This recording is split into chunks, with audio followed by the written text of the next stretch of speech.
Nagsisimula ang pelikula sa isang lungsod na pinamumunuan ng isang malupit na babae na nagngangalang Hilda. Nakikita ang lungsod na ito na kinokontrol ng isang brutal na palabas na idinisenyo upang takutin ang mga tao na tinatawag na Kalang. Kung saan ang eksena ay isang taunang pagtatanghal na kinasasangkutan ng masaker ng mga mamamayan na sumasalungat kay Hilda. Samantala, sa liblib na kagubatan ay may isang batang lalaki na nagngangalang Boy na nakaligtas sa Kalang at determinadong maging isang mahusay na mandirigma. Upang ipaghiganti ang pagkamatay ng kanyang pamilya, upang magawa ito kailangan niyang sumailalim sa labis na malupit at masakit na pagsasanay kasama ang karamihan. Sinanay siya ng isang mapanganib na mamamatay tao na nagngangalang shaman. Sinanay niya si Boy na maging pinakamagaling na assassin at hindi kumikilos na parang isang bata. Sinanay din si Boy na hindi nangangailangan ng mga kaibigan o pagkain. Subalit nag-iisa si Boy ay madalas niyang naiisip ang kanyang kapatid na babae na nagngangalang Mina na namatay sa panahon ng Kalang.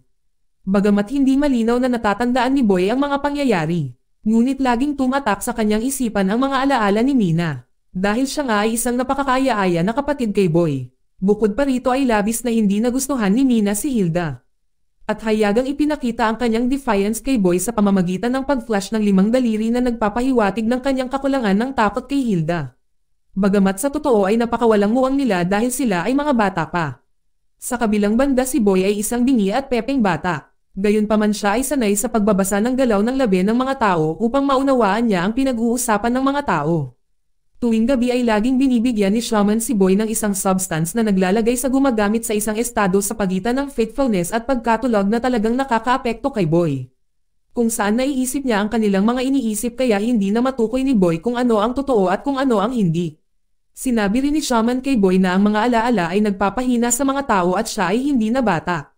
Kaya lahat ng naranasan niya ay patay na alaala na lang. At binigyang diin ni shaman na si Boy ay isang kasangkapan na itinalaga para sa isang layunin na kung saan ay alisin si Hilda. Bukod pa sa pagtuturo kay Boy sa pagtatanggol sa sarili, sinasanay din siya ni shaman na maging bihasa sa paggamit ng iba't ibang armas.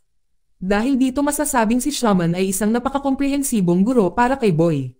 Dahil maaari niyang ituro sa kanya ang lahat ng kailangan upang maging isang mahusay na mandirigma. Sa ibang pagkakataon, lumipas ang 10 taon at si Boy ay naging mas mature at bihasa na sa labanan. Gayunpaman ang anino ni Mina ay madalas na lumitaw sa kanyang isipan at sa kanyang aparisyon. Madalas pa nga silang nagkwentuhan tungkol sa isang bagay na nangyari nang siya ay lumitaw. Ilang sandali lamang matapos si shaman at Boy ay nasa labas ng lungsod upang magtinda ng mga gulay. Ngunit ang kanilang presensya roon ay kasabay ng pagdating ng pamilya ni Hilda na tinatawag na Van der Koy. Dumating sila upang pumili ng mga kalahok para sa taon ng Kaling. Ang mga puwersa ng Van der Koy ay napaka-brutal at pinipilit ang lahat ng mga residente doon na lumahok sa Kaling event. Kailangan ng lahat na sumunod sa mga alituntunin ng pamilya ng Van der Koy o sila ay mamatay dahil sa pangahas na tumanggi. Habang nagtatago si Boy ay aksidenteng nakita si Gideon na minsang pumasok sa kanyang bahay at puwersahang kinuha ang kanyang pamilya. Sa ilang sandali matapos lumitaw ang bayaw ni Gideon na nagngangalang Glenn at ibinalita sa lahat na magaganap ang Kaling event mamayang gabi. At inatasan niya ang mga residenteng maganda ang ugali, na magpasalamat dahil makikita nila ang mga nagbabanta at panganib sa kanila. Pagkatapos ay sinimulan ni Glenn na itala ang 12 na pangalan na sumasalungat kay Hilda kaya kailangan nilang sumali sa event mamayang gabi. Pagkatapos si Glenn pumili ng isang lalaki na nahuling may hawak na illegal na armas. Ibig sabihin siya at ang kanyang pamilya kinailangan ding sumali sa Kalang. Gayunpaman sinigawan ng isang babae si Glenn na palayain sila, lalo na't sasali rin ang anak niyang lalaki. Nang makitang may suwail, si Glenn ay nagalit ng husto at inalis agad ang babae. Dahil dito agad na ikinagalit ng mga residente at nagdulot ng kaguluhan. Maya-maya lang lumitaw ang isa pang miyembro ng pamilyang Van der Koy na nagngangalang June 27, siya ang pinuno ng seguridad para sa pamilyang Van der Koy.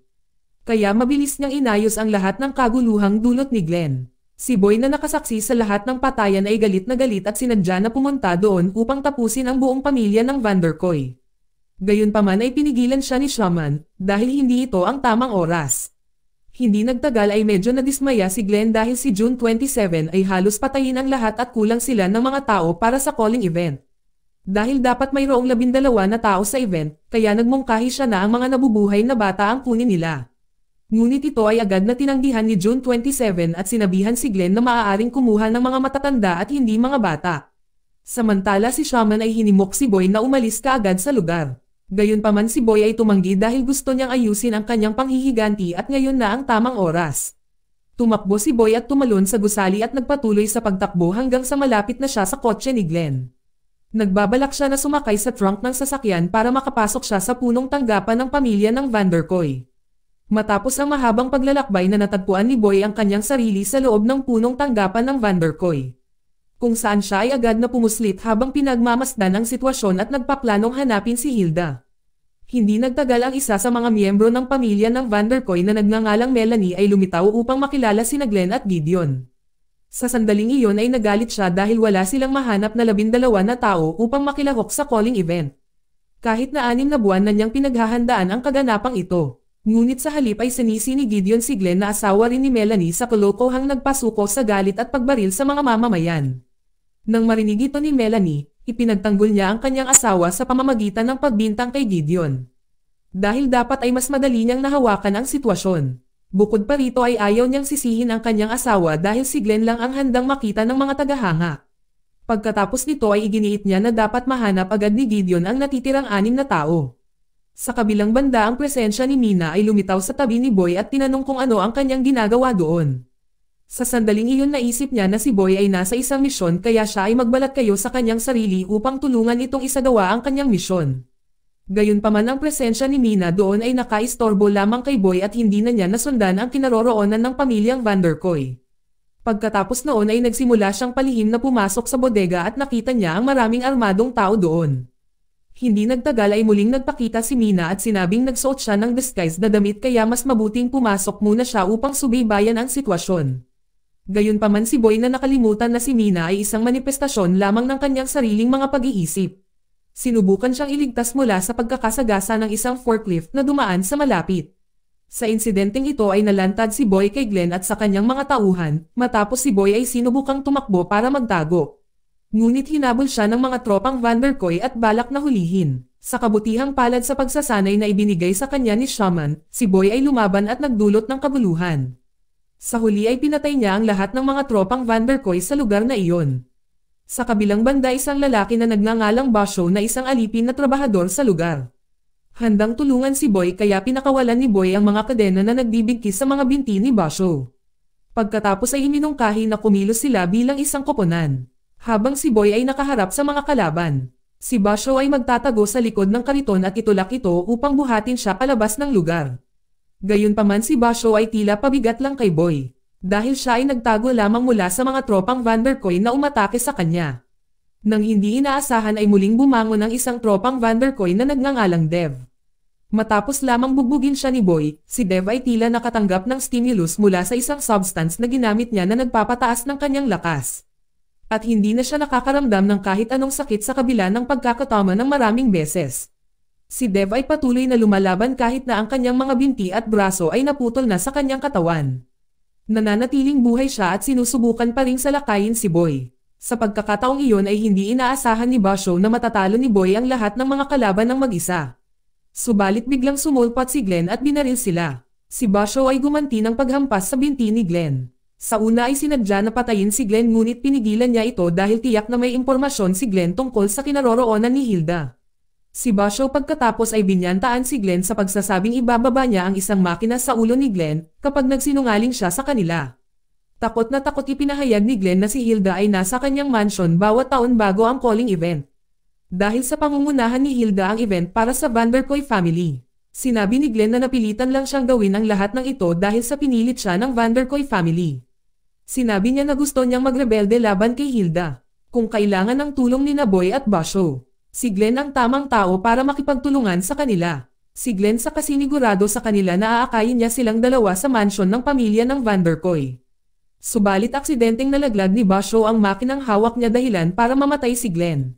Sa kanilang paglalakbay sa lugar ng pamilyang Vanderkoy, binanggit ni Basho na 3 taon na siyang nasa headquarters ng pamilya na tinitipon ang lahat ng armas na ginagamit ng tropa ng pamilya. Tila rebelde si Basho na nahuli ng pamilyang Vanderkoy. Matapos siyang mahuli ginamit ni Hilda ang calling upang takutin ang lahat na huwag tulungan si Basho sa kanyang rebelyon. Pagkatapos iginiit ni Basho na siya at ang mga rebelde ay handang tumulong kay Boy na talunin si Hilda. Pagdating nila sa lugar ang punong tanggapan ay tila abandonado na walang nakikitang tao. Nang biglang may sumulpat na lalaki mula sa kadiliman para salakayin si Boy. Ngunit ang lalaki ay napigilan ni Basho. Ang lalaki ay si Benny, isa pang rebelde bukod kay Basho. Matapos iyon ay nagtanong si Basho tungkol sa kinaroroonan ng iba pang miyembro. At ipinaliwanag ni Benny na simula nang mahuli si Basho ng Vanderkoy ay naglaho na ang mga tao dito dahil sa takot, kaya siya na lang ang natitira. Si Basho ay labis na nalungkot, ngunit tiniyak niya kay Benny na ang taong dinala niya ay ang pag-asa nilang sirain ang Vanderkoy family. Si Basho saka ipinaliwanag na si Boy ang kanilang secret weapon. Dahil sa tinapos niya ng mag-isa ang ilan sa mga Vanderkoy. Natitiyak niyang ito ang una nilang pagkakataon sa mahabang panahon. Kaya ang kailangan lang nila sa sandaling iyon ay isang paraan para makapasok sa bahay ng pamilya ng Vanderkoy. Hindi nagtagal matapos ipaliwanag ni Basho ang buong angkan ng pamilya ng Vanderkoy kay Boy. Sa Vanderkoy family may tatlong magkakapatid na si Melanie na business manager at spokesperson, si Gideon na street ruler at June 27 na head ng security. Si Glenn mismo ang asawa ni Melanie, kung saan lahat ng miyembro ng Vanderkoy family ay masunurin kay Hilda. Pagkatapos ipinaliwanag ni Basho na ang calling event ay karaniwang nagsisimula sa alas 10 at ang pamilya ng Vanderkoy ay aalis ng bahay ng alas 8. Kaya hindi sila makapasok ng walang ingat dahil ang seguridad sa loob ay napakahigpit. Gayunpaman si Basho ay naghanda ng isang malaking plano at kumpiyansa na ang planong ito ay magtatagumpay. Sa ilang sandali matapos silang tatlo ay naghanda ng lahat ng mga sandata at naglakbay patungo sa malaking mansyon na pag-aari ng pamilya ng Vanderkoy. Matapos tapusin ang dalawang gwardya na nagbabantay, si Boy na inakala niyang may mahalagang papel siya. Gayunpaman ay inutusan talaga ni Basho si Boy na magkunwaring chef. Nang nasa loob ng bahay nakita ni Boy ang buong pamilya ng Vanderkoy ay papasok sa isang silid para sa hapunan. Pagkatapos nito ay tumungo siya sa kusina upang isagawa ang kanyang plano na lipulin ang buong pamilya ng Vanderkoy. Si Boy pagkatapos ay nagamok sa kusina kasama ang balak na kumuha ng kutsilyo para tapusin si Hilda. Sa pagpasok sa dining room ay agad na inatake ni Boy si Hilda, subalit napagtanto niya na ang mga tao sa hapagkainan ay hindi si Hilda o ang mga miyembro ng Vanderkoy family. Biglang sumulpat si Gideon mula sa likuran at itinutok ang kanyang pistola kay Boy at hinihiling na ibaba ang kutsilyo. Inihayag ni Gideon na lahat sila ay mga artista, maliban sa matandang babae na ina ni Hilda. Malamang na inihanda ito ni Gideon sa loob ng maraming taon upang akitin ang mga nagbabalak na pumatay kay Hilda. Ngunit mabilis na tumalikod si Boy sa pamamagitan ng paghawak sa pistol ni Gideon at pagsupil sa kanya. Gayunpaman si June 27 ay nasa likod ni Boy at pagkatapos ay sinaktan siya na humantong sa isang away sa pagitan ng mga ito. Sa simula si Boy ay pinamamahalaang upang labanan si June 27 hanggang sa ang kanyang maskara ay matanggal. Ngunit hindi niya inaasahan na ang kanyang kalaban ay isang babae. Si June 27 ay mabilis na lumapag ng isang suntok na nagdulot sa kanya ng pagkahulog mula sa ikatlong palapag ng bahay at nawalan ng malay. Habang nasa panaginip na kalagayan sa kanyang mga alaala, si Boy ay tila may isa pang alaala tungkol sa kanyang sarili, si Shaman at ang kanyang pamilya. Hindi nagtagal pagkatapos si June 27 ay ginising si Boy at pagkatapos ay tinanong siya tungkol sa kinaroroonan ni Shaman. Dahil alam niya mula sa estilo ng pakikipaglaban ni Boy na kahawig sa kanya. Gayunpaman nanatiling tahimik si Boy dahil siya ay isang pepe. Pagkatapos ay pumasok si Melanie at tinanong si Boy kung siya ang pumatay sa asawa niya. Si Melanie nagalit din dahil kay Boy, dahil nahirapan siyang maghanap ng kapalit na host para sa calling show. Dahil matagal bago na-transform si Glenn sa gwapong itsura niya. Sa huli ay ginawang additional ni Melanie si Boy na kalahok sa calling event. Kung saan binihisan din niya si Boy para magmukhang gwapo para maghiyawan ang mga manunood kapag namatay siya. Pagkatapos na makita sina Melanie at June 27 sa studio kung saan gaganapin ang calling event. Sinabi ni Melanie na pupunta si Hilda doon para buksan ang event dahil namatay na si Glenn. Gayunpaman si June 27 ay unang tumutol dito dahil maaari itong magdulot ng galit kay Hilda. Dahil matagal na siyang hindi nagpakita sa publiko pagkatapos magtago sa bunker. Gayunpaman hindi iyon pinansin ni Melanie dahil mas mahalaga ang kanyang palabas at ang presensya ni Hilda ay ang tanging bagay na makapagpapatatag ng kanilang kaganapan. Pagkatapos ay inutusan ni Melanie ang kanyang mga nasasakupan na dalhin si Boy sa entablado. Ilang sandali matapos ang kaganapan sa wakas ay nagsimula na ang event. Tila nagdiriwang sila ng calling sa loob ng 25 taon at inaalis ang sinumang humahadlang sa pag-unlad ng lungsod. Inaangkin ng calling na ito ay bilang ipinagmamalaki na tradisyon na nagmula sa mababang simula. Kung saan ang isang matapang na babae ay naglinis ng mga lansangan para sa isang panaginip at ang babaeng iyon ay si Hilda Vanderkoy. Nang makita si Hilda sa unang pagkakataon sa napakatagal na panahon, Hindi maitago ni Boy ang kanyang galit ngunit siya ay walang magawa dahil nakadina ang kanyang mga kamay. Pagkatapos na parang nabaliw si Hilda sa entablado nang bigla itong magsalita nang wala sa script at hindi magkatugma roon. Pagkatapos na makita ng silhouette ng isang taong nakarobe sa audience ay biglang naglabas ng pistol si Hilda na nakakatakot sa lahat ng naruroon.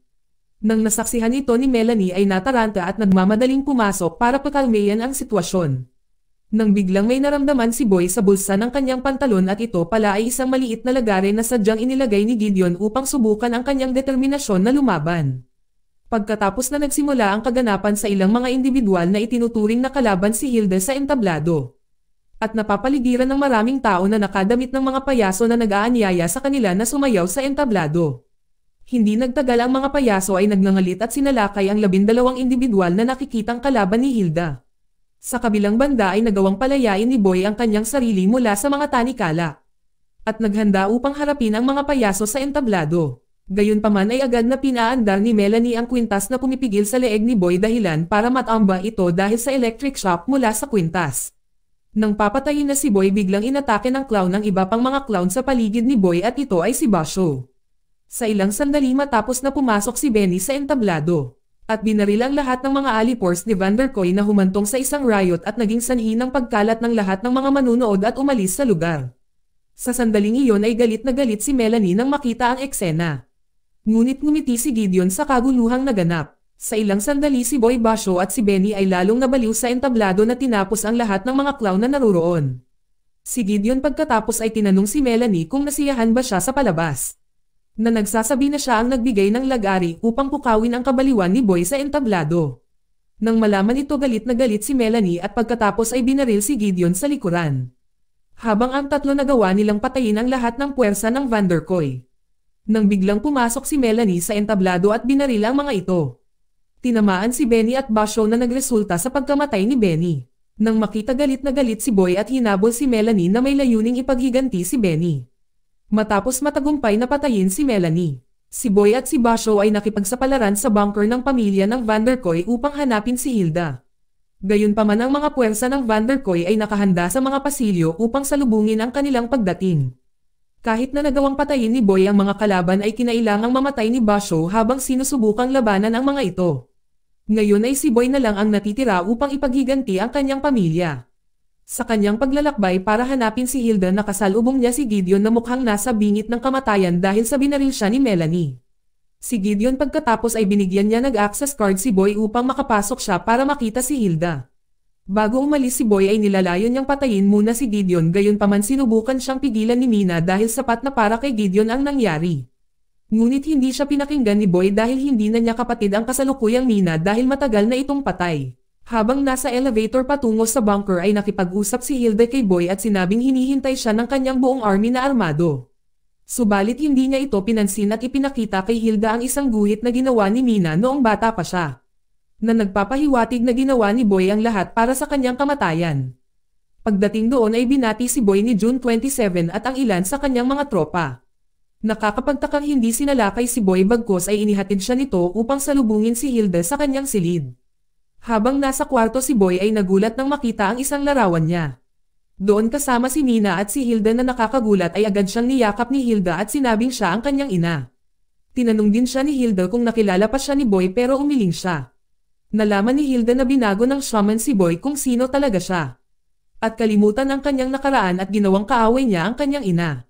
Patuloy na tinuturuan ni shaman si Boy na maniwala na si Hilda ang pumatay sa kanyang ina. Saka si shaman ang nagpabingi at nagpapepe kay Boy sa pamamagitan ng paghiwa ng kanyang dila at pananakit sa kanyang tainga. Tila ang babae na lumilitaw sa isip ni Boy sa lahat ng oras ay ang asawa ni shaman at si shaman mismo ang pumatay sa ama ni Boy. Noong nakaraan si shaman ay isang sinanay na mandirigman na binigyan ng misyon na lipulin ang buong pamilya ng Vanderkoy. Habang unti-unting bumabalik ang alaala ni Boy na bunyag na pinilit siya ni Hilda para barilin ang pamilya ni shaman.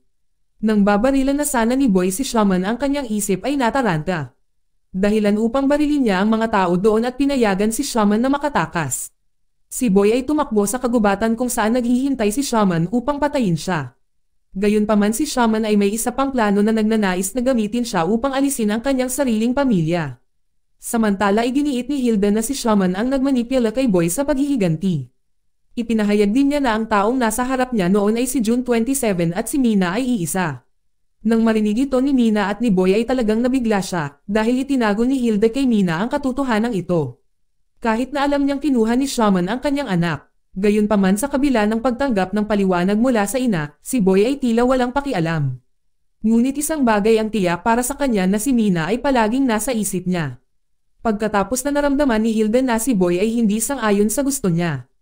Kaya inutusan niya si Mina na alisin si Boy sa paniniwalang isa na siyang sandata ni Shaman para mapuksa ang sarili niyang pamilya.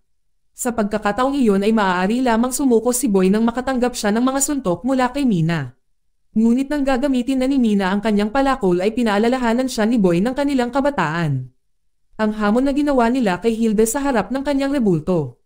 Nang makita itong si Mina ay naramdaman na si Boy ay kapareho pa rin ng kanyang kapatid noon at piniling patayin si Hilda. Pagkatapos noon ang aksyon ni Mina ay nagbunsod sa lahat ng mga tropang Vanderkoy na salakayin silang dalawa at habang sila ay lumalaban para makalaban. Sa kanilang pagtakas maraming kalaban ang namatay sa kamay nila. Pero isang sundalo na nakasuot ng bulletproof armor ay lumabas na tuloy-tuloy ang pagpapaputok ng maraming bala sa kanila. Matapos na sila ay nabigla na humantong kay Mina na nabaril. Matapos talunin ang armored troop pareho silang naghanap ng kanlungan mula sa putok ng semi-automatic na armas na nakadirekta sa kanila. Habang ginagamit ang mga kalasag mula sa mga armored na sundalo. Salamat sa kanilang pagtutulungan, sa wakas ay nagawang talunin nila ang kalaban. Gayunpaman ay dumating na ang 12 ng natitirang tropa ng Vanderkoy upang paksain silang dalawa. Buti na lang at mabilis silang pumasok sa elevator. Sa loob ng elevator ibinunyag ni Mina na lagi niyang sinisikap na hanapin ang kanyang kinaroroonan kahit na sinabi ng lahat na pinatay siya ni Shaman. Ang kanilang ina at ang malaking pamilya ng Vanderkoy ay tila itinago ang katotohanan. At kinuha nila ang kanyang pinakamamahal na kapatid kaya naniwala siya na kailangan nilang magdusa at ngayon ay nakakaganti sila. Nang hindi inaasahan ang elevator na kanilang sinasakyan ay bumaba, kung saan ang lahat ng mga tropa ng Vanderkoy ay nagtipon. Pagdating doon ay hindi nila inaasahan na wala ng buhay na mga sundalong Vanderkoy. Dahil si Shaman lang ang pumatay sa mga natitirang tropa. Sa sandaling iyon ay sumenya si Shaman kay Boy na patayin din si Mina upang ang paghihiganti mula sa kanyang nakaraan ay talagang mabura. Agad namang inatake ni Mina si Shaman, kanya tinapos ang lahat ng bagay na hindi pa rin nawawala sa kanyang nakaraan. Nang makita si Mina na halos mamatay sa kamay ng Shaman, si Boy sa wakas ay nagpasya na harapin ang guro na nagturo sa kanya ng lahat ng mga diskarte sa martial arts at mga kasanayan sa pagpatay bilang isang assassin. Pagkatapos ay parehong nagtulungan si Boy at si Mina upang labanan si Shaman. Sa simula pareho silang tila nalulula na humarap kay Shaman na mag-isa, matapos magtiis ng maraming sugat mula sa laban. Hanggang sa tuluyang naging mas matindi at mabangis ang laban na nagresulta sa pagkamatay ni Shaman sa kamay ng sarili niyang estudyante. Matapos na magtagumpay si Boy sa pagpatay kay Shaman at inilayo si Mina sa lugar na iyon. Sa pagkakataong iyon, gusto talaga ni Mina na iwan siya ni Boy upang siya ay mamatay kasama ang kanyang madilim at malupit na nakaraan sa lugar na iyon. Gayunpaman, naalala lamang ni Boy ang mga alaala ni Mina na mahal niya na humihimok sa kanya na ilayo siya doon upang gamutin ang kanyang mga sugat. At para mamuhay sila ng mapayapa at walang mamumuno sa kanila sa darating na hinaharap. Dito nagtatapos ang kwento. Salamat sa panonood kaibigan.